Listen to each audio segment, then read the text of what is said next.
Okay.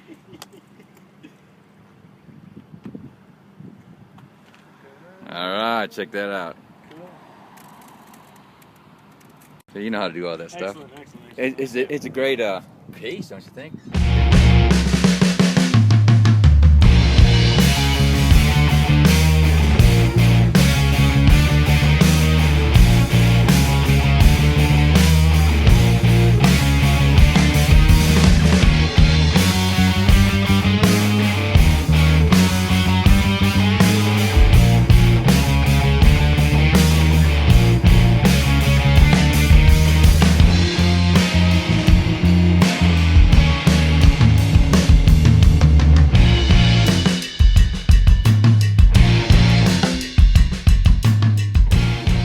Yo, what's up, Bob here. As you can see from the previous video, I in fact have the bass in my possession. I got it from an anonymous person that we'll refer to only as Punch. That's it.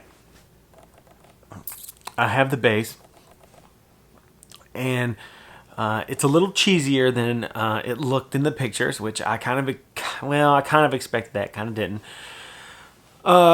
It's a mess.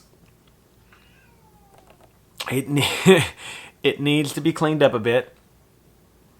I'm going to do that. I'm going to polish the frets, condition the board, clean the electronics, snap those strings till some of the dirt falls out of them, tune it up, and see if it works.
So I'm sure by now everyone is aware of the fact that Chris Cornell decided to take his own life. Just a quick word on that, and I'll get on with it.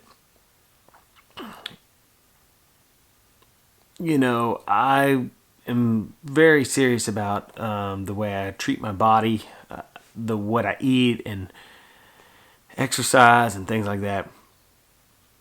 Also, very serious about mental health. And, you know, it was revealed that he was on some meds for anxiety. And, you know, a lot of people who commit suicide are on medication that is, you know, that it works for a lot of people. A lot of medication for depression and anxiety works for a lot of people, but it does have that effect on. It does have the opposite effect on some people, and it's on every commercial that they've ever made about that stuff. Doctor, if you have unusual changes in mood, behaviors, or thoughts of suicide. It says may cause thoughts of suicide. So I hate to go there, but you know, I got to go there because that's how I feel about it. He will be missed. Wearing my Soundgarden shirt here in honor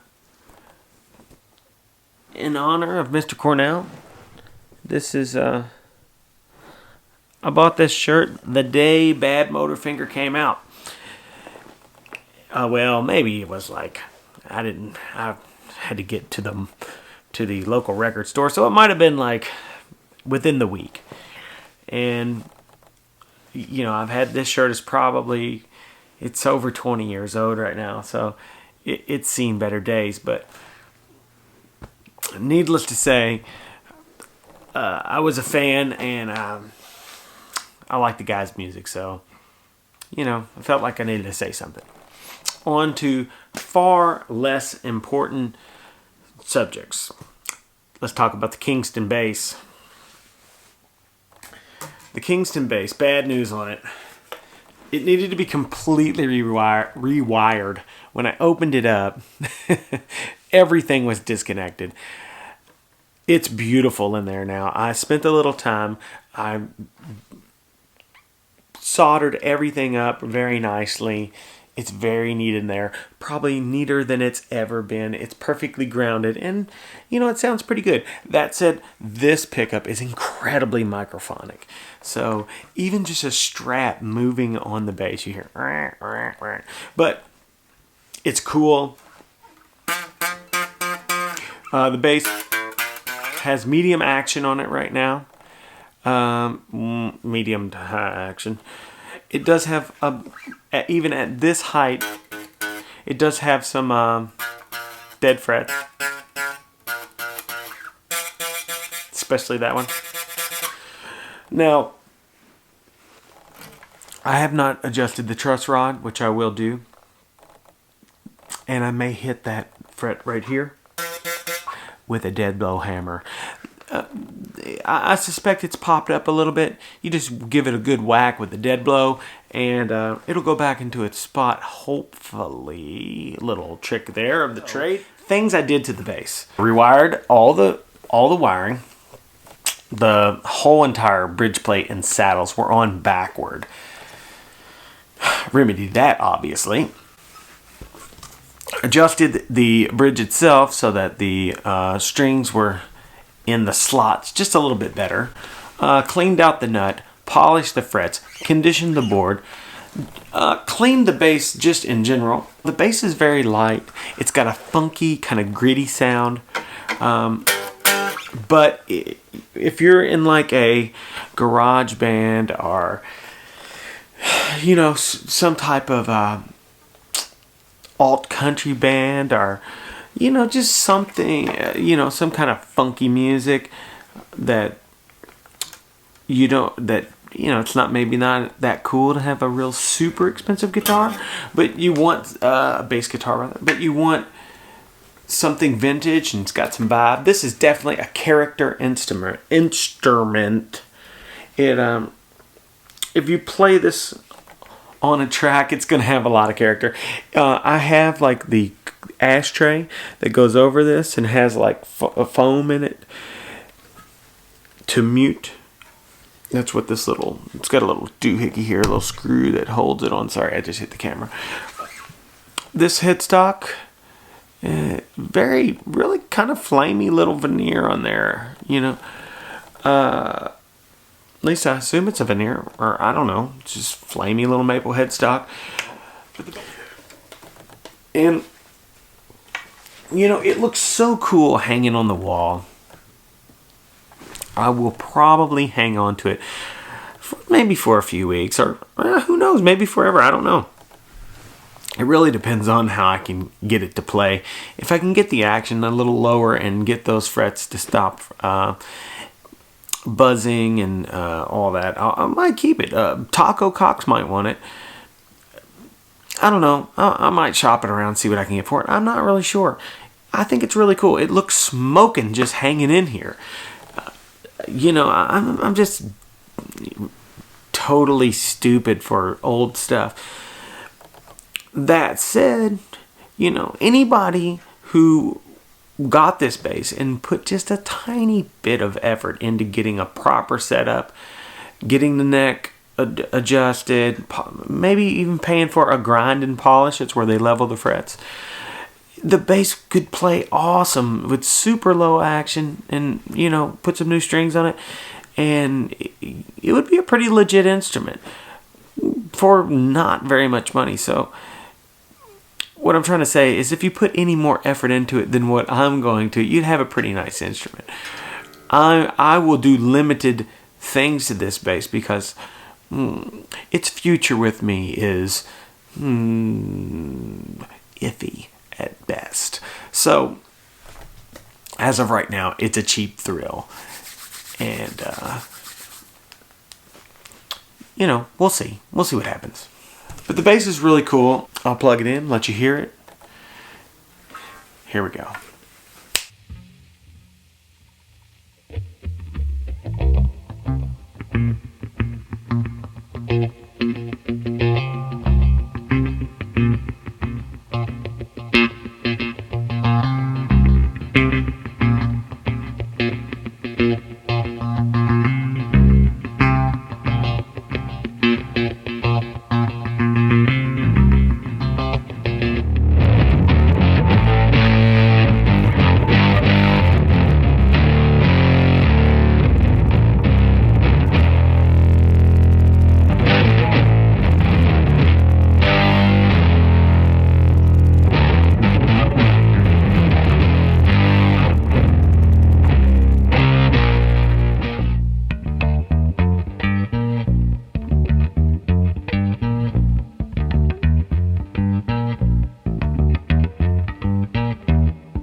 So, last thing I'm going to say about the Kingston bass, then I'm going to shut up. I promise.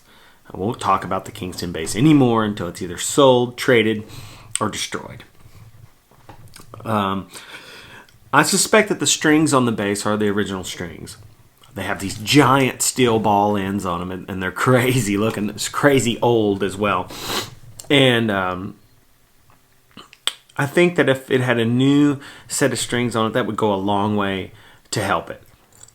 Those strings are also they're huge, big heavy gauge strings. So, I don't know. Anyway, enough about that. The next thing I'd like to get into is I have a little bit of video of Mike from Rockin' F and Roll YouTube channel. Check it out. Please go over and say hello to Mike for me. Playing the Les Paul, my Les Paul, which is over here, through the Mule Skinner amp. And it's really cool little amp, and they're not really expensive, and I technically am an amp down right now. Could an amp be the answer to my store credit? I don't know. That said, check out this video of Mike getting pretty radical on the Les Paul through this little mule skinner. We ran a variety of pedals through it that day. I think it was like Zen drives, gain changers, basic audio, fuzz pedals, etc., etc. Could have been anything, to be perfectly honest. But check Mike out shredding, and I'll see you next time. Peace. So, yeah. Totally different.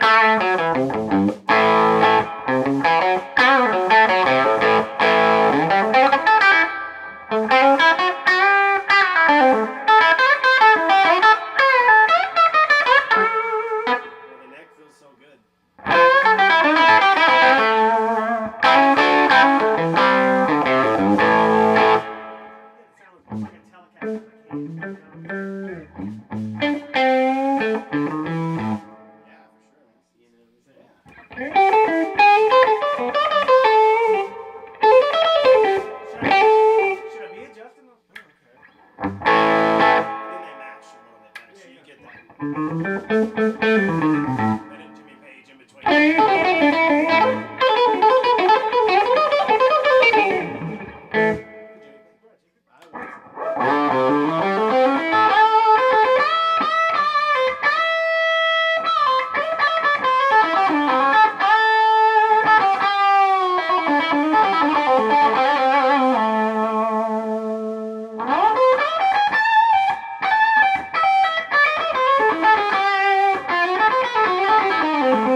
Pretty nice.